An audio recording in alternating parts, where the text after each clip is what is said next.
안녕하십니까? 언제나 소비자편에서 방송하는 콘스탄트 김의 티스와 함께 돈 버는 아카데미. 이번 시간에는요, 돈 버는 증여 상속이 되겠습니다.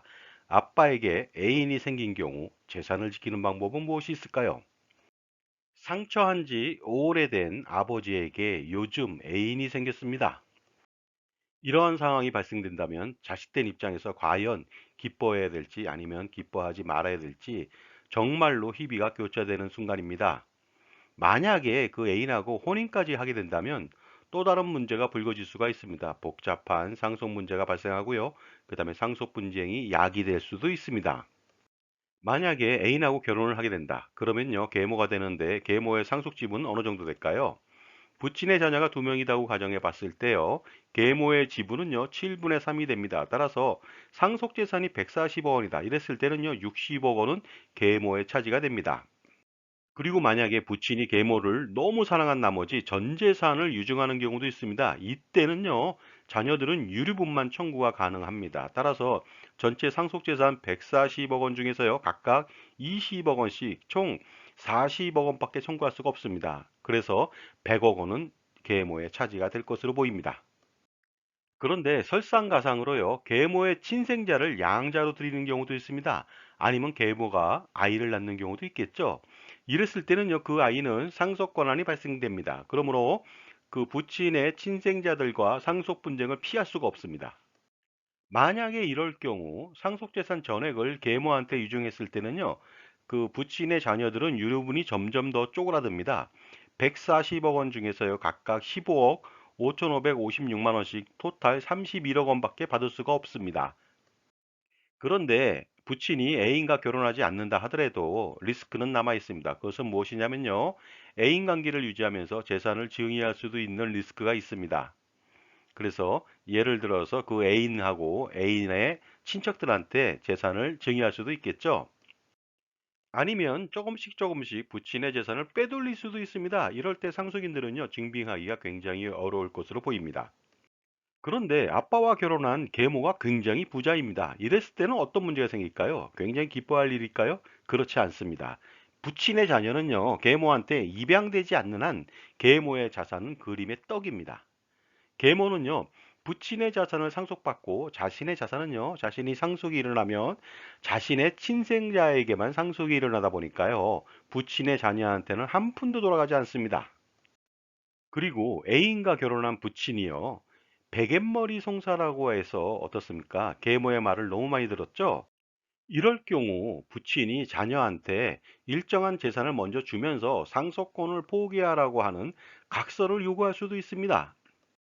어쨌든 이렇게 아빠가 애인이 생겼다면요, 엄청난 그 문제점에 봉착될 수가 있는데 과연 효과적인 해결책은 무엇이 될까요?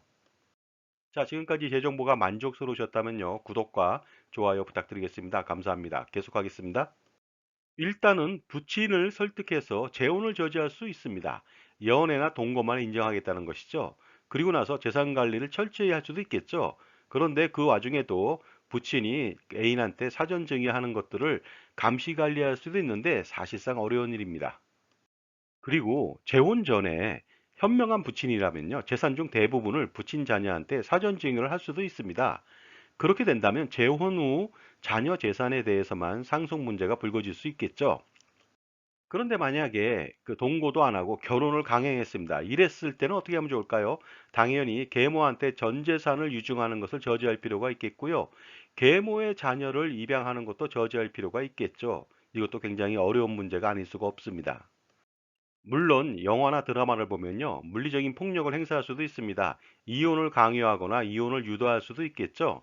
그러나 이런 부분들은요, 법률적으로 실효성의 문제도 대두되고요. 그 다음에 위법성도 대두될 수가 있겠죠. 만약에 부자인 계모를 만났다. 이랬을 때는요, 부친의 자녀가 오히려 거꾸로 입양을 추진할 수도 있습니다. 그러면서 사전 증여도 받을 수 있는 혜택은 있으나, 과연 이것도 마찬가지로 실효성이 있을지는 모르겠습니다. 그런데 만약에 부자인 계모가 사망을 했습니다. 이랬을 때는요, 상속 권한은 부친은 1.5, 계모의 자녀는 각 1씩 받을 수가 있습니다. 그런데 계모 자녀가 없는 경우에는요, 부친이 1.5, 그 다음에 계모의 존속이죠. 어머니, 아버지가 각각 1씩 받을 수가 있습니다.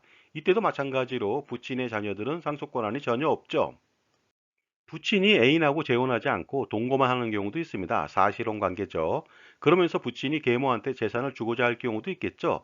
이랬을 때는 부친의 자녀들은요, 증여보다는 양도로 재산을 이전시키는 것을 유도할 필요도 있다고 봅니다. 그렇게 된다면 나중에 양도 자산은 원인무효 소송으로 자산을 되찾을 수도 있는 기회가 될 수도 있습니다. 역시 그래서 재혼은요, 복잡한 결과만 빚게 됩니다. 물론 행복하고 정상적인 재혼 가정이라면 문제가 없을지는 몰라도 이건 굉장히 희박하다고 볼 수가 있습니다. 왜냐하면 대부분 재산에 걸려 있는 관계로 나중에 항상 문제가 발생합니다. 상속 분쟁이라든가 상속 소송 같은 문제가 발생됩니다.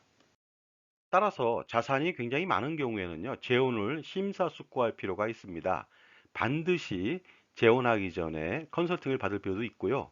물론 자산이 없는 경우에는 이런 문제가 좀 덜할 수는 있겠습니다만은요. 그리고 결국 재혼을 결심하게 된다면요. 재혼하기 전에 친생자들한테 사전 증여를 어느 정도 해주는 것이 좋을 듯합니다. 이때 사전 증여 재산은 어떤 재산이 좋을까요? 당연히 추후 상승 가치가 높은 재산을 주면 좋겠고요. 그다음에 빌딩의 경우 토지분만 부분 증여, 파샬 기프트를 하면 좋겠고요. 아파트 같은 경우를 먼저 증여하면 좋겠습니다. 그리고 유류분을 피하기 위한 대책도 마련할 필요가 있겠죠. 그래서 비상속인 증여를 강화한다든가 아니면 양도를 받는다든가 여러 가지 방안을 추진할 필요가 있습니다. 이제는 재혼하기 전에 반드시 자산관리 컨설팅을 받을 필요가 있습니다. 이것은요, 부친이나 계모가 될 사람 모두에게 해당되는 말이 되겠습니다.